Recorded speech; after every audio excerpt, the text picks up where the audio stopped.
Welcome back. Thanks for tuning in to Let's Turn This Box Truck into an RV. Today is Friday, December 22nd, 2017, and we are still in the basement working on cabinetry. And I think where we left off was working on these brass discs that I plan to use for little pushes on the push-to-open cabinetry. And I finished making 18 of these discs, and actually 19. Number 20 was a sample, so I made 19, and I need 17, so I'll have a few spares. And I think they came out not too bad. These are the two that I'm going to be using for the drawers. These are two leftovers, and you can see this one didn't come out very good. The brass got exposed around the edge. And I know what happened to this one. I did it upside down. These brass discs appear to be punched out of sheet brass, and when they punch them, the edges get a little bit cupped down, or there's a little ridge down. And that ridge, I can tell it was punched out this direction. You can feel the ridge on this side, and you can see that ridge stood up. And when I went to sand away the black paint, that raised ridge around the outside got the black paint sanded off of it. So it really didn't turn out. And so I'm very glad that I did all the other ones, I'll say, the right way. So there was a little cup down this way, so that black paint stayed around the edges. So that was a pretty fine detail, and I think I just kind of got lucky on that, except for this one, which is okay, because I've got a couple of spares. So these are going to be used on the drawers.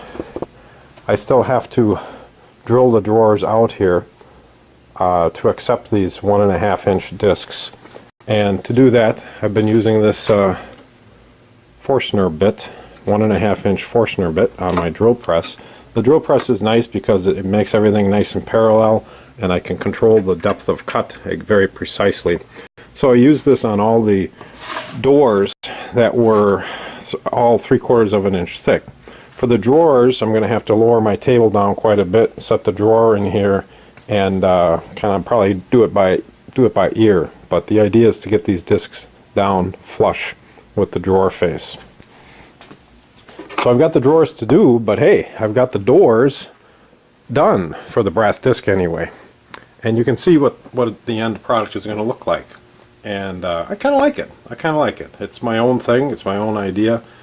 You might not like it, and that's okay. I don't care. So last night, well, let's back up a bit. To attach these brass discs, what I used was some epoxy glue, 2-part epoxy. I was originally going to use black epoxy, but I don't need to use black epoxy because the epoxy doesn't show anywhere. Originally my holes were a little too big, a little oversized, but once I got the hole right sized, the discs snap right into the hole. And I used this little stubby little brush after I mixed up, let's see what I got here, mixed up the epoxy, makes it really good on a board, and then I just took my brush here and I put it in the holes, and I also put it on the back of the discs by hand, just so I had glue on both surfaces. And I dropped the discs in, and I was very, very careful to register the discs the right direction and to get them squared up. And to do that, I just took a 1-inch, I took this out of here actually, so I had this 1-inch strip, and I just laid it on there, and I could line it up then to make sure it was straight. I just eyeballed it, but I was pretty careful to get them straight. And then last night I put 1 coat of good old Armor Seal on these. They already had 1 coat on, so this is actually the 2nd coat. It's the first coat that goes over the brass disc, of course, but it's the 2nd coat on the front side. And I've got, I forget now, I think 2 coats on the back side. Yeah, 2 coats on the back side. So the back sides are done. The front side has 2 coats on. I'll put at least 1 more on, maybe probably 2 more. And when I put the finish on the front, the one thing I'm very careful of is not to get any drips underneath. So I come back around, and usually with my fingers or a paper towel, go around the underside like this, just to make sure there's no drips on the back side of the doors. It's really easy to get drips. So these are dry. Again, they've got one coat on, and they're ready for the second coat, and I just started working on the second coat. Ooh, let's get dizzy and come around this way.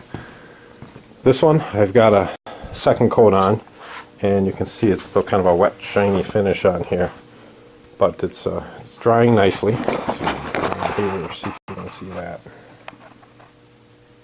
So that will take 12 hours or so to dry. The drying conditions down here are pretty good right now.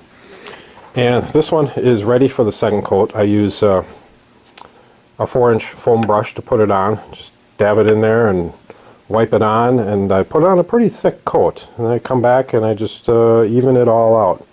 I've also, before I put that second coat on, been using this pretty worn out piece of 320 grit sandpaper, but it's got enough grit on it yet to get any high spots down. So I hit it with the sandpaper lightly, and then the key to good finishing is to touch it, to feel it. You know when it's smooth, and you know when it's not smooth, and you can feel the high spots, feel the little bumbles, and where you got to go back and hit it to get it smooth. So you got to sand between coats. Now the third coat, I might not have to sand. By that time it's going to be pretty smooth. And if I run my hand over it and it feels smooth, I'm not going to sand it for the third and fourth coat. So that's the progress, and it's coming along. What else can I tell you here? I've got this control panel I'm working on. I made a few more cutouts on here. This is ready for probably another coat of finish. And these are the dimmer switches for the lights. I'm going to be drilling some holes. I chopped out this corner a little bit here because I want to put one of these here and put one right there. And you can see this is going to be for the under cabinet lights. And same thing over here on this sink base. I'm going to put 2 of these dimmer switches so when you come in the door you can turn on the skylights right here, and you can turn on what I call the great room lights right there. Originally I was going to put the back window light switch here, but I don't know if I'm going to do that. I like to keep light switches so you can remember what's what. And with 3 of them here, it might get too confusing for some people. Same thing here, I notched out this corner, and this is going to be for an under cabinet light under this sink, above this sink base, and there'll be one more over here for the under cabinet light above the back bed cabinet that's going to be going up like there. So I think that's enough for today. Until next time, thanks for sharing the project.